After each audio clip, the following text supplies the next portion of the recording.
Hey, if you're still awake, tonight I wanted to talk about something that follows us around. A conversation. Not one we've had, one we haven't.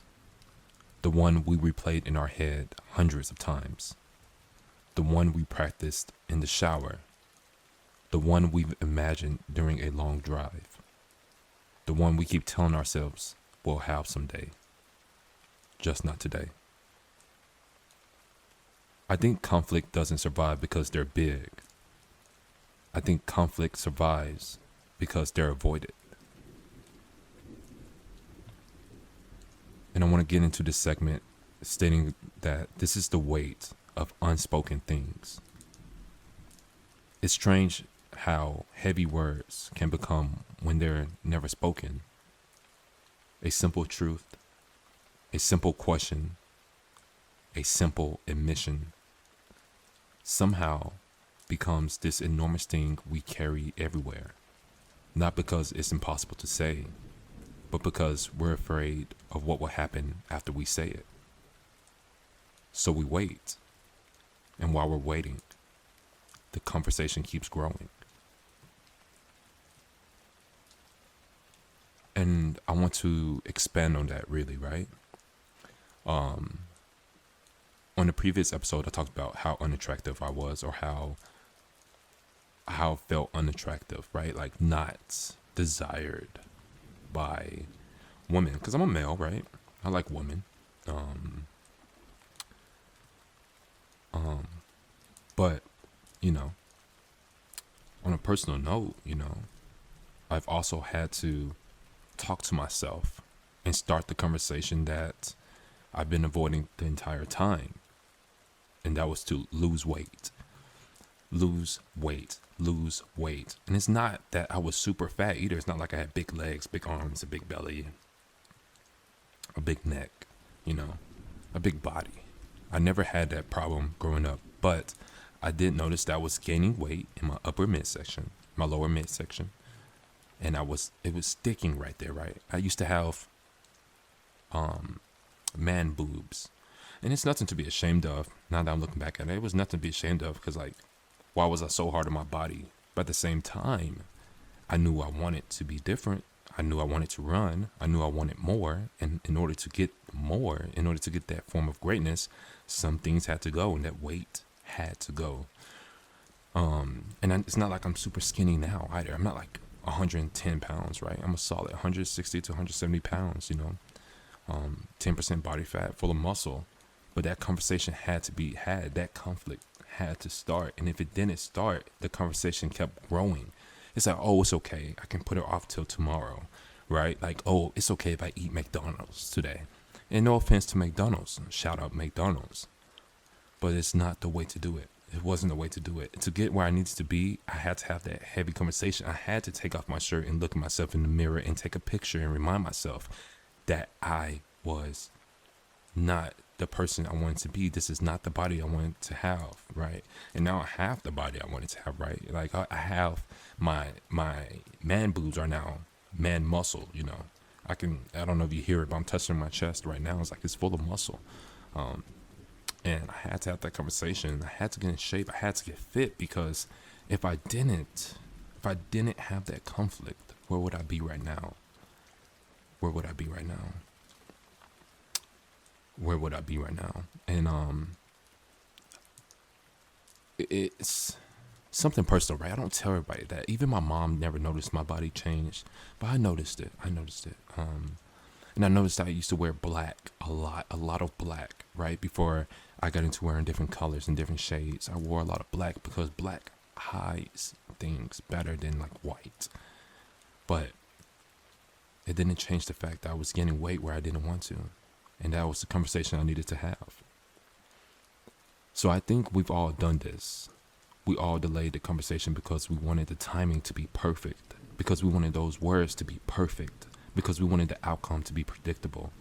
But life rarely gave us those guarantees. And sometimes the thing exhausting us isn't the conversation itself. It's carrying it around all day.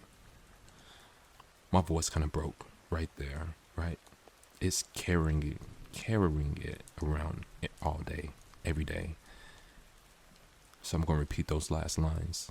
And sometimes the thing exhausting us isn't the conversation itself. It's carrying it around every day.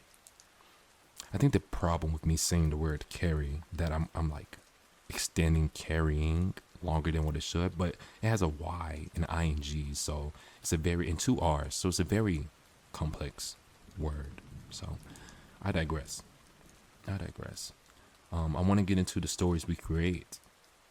The longer we avoid a conversation, the more stories we create about it. We imagine how they'll react. We imagine the worst case scenario. We imagine rejection, disappointment, anger, conflict. And eventually, we no longer respond to reality. We're responding to a story we've written in our own head. Sometimes the conversation isn't about what's hurting us. It's the anticipation of it. Now that's powerful. That's very powerful. Sometimes the conversation isn't what's hurting us. It's the anticipation of it. And that is so true. Think about yourself as a child, right? You know you did something that could get you in trouble. You know you did. Like you ate cookies when you weren't supposed to. You talked back to your principal. You did something you weren't supposed to do. You know it was going to get you in trouble with your parent. And it wasn't the fact that you were going to get in trouble. It was the anticipation of it, that built up of it, the anxiety of it, what makes it 100 times worse than what it is. But it doesn't need to be. It doesn't need to be. That anticipation needs to die. You need to cut out that anticipation and just live in reality as is. That conflict is the anticipation. Drop the anticipation. You can live in reality as is. And no matter what happens, everything will happen and life will continue on, will continue forward. That's still such a hard word for me to say. It will continue forward. There we go. That's better. That's a lot better. Closure doesn't always arrive. I think one of the hardest lessons in life is realizing that closure isn't something that will always find us. Sometimes we have to create it. Sometimes we have to ask the question, make the call, send the message, tell the truth. Not because it guarantees the outcome we want, but because carrying uncertainty forever has a cost too. I am going to delete carrying from my vocabulary for the rest of my time doing this series. So I ask you, the listener, from me, the speaker, a couple of questions that you can reflect on. What conversations keeps following you around? What truth have you been postponing? Who do you need to be honest with? And if you're being completely honest, do you already know what needs to be said?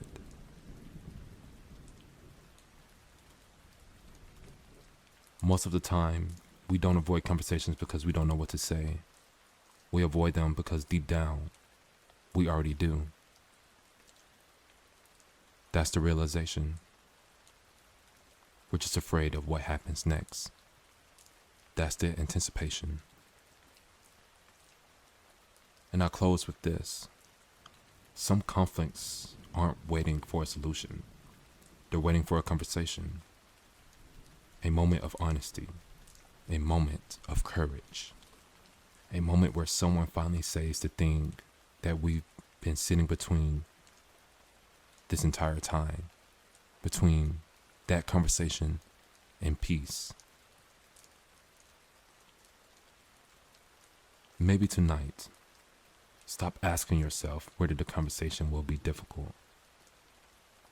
Ask yourself whether avoiding it has made things any easier. But because sometimes the words we're most afraid to say are the very words that will set us free. And that will set you free. The room will reopen on Saturday night. With that being said, it's It's the conversations we need to have to avoid the conflict that we don't want to see. I'll leave the light on for you.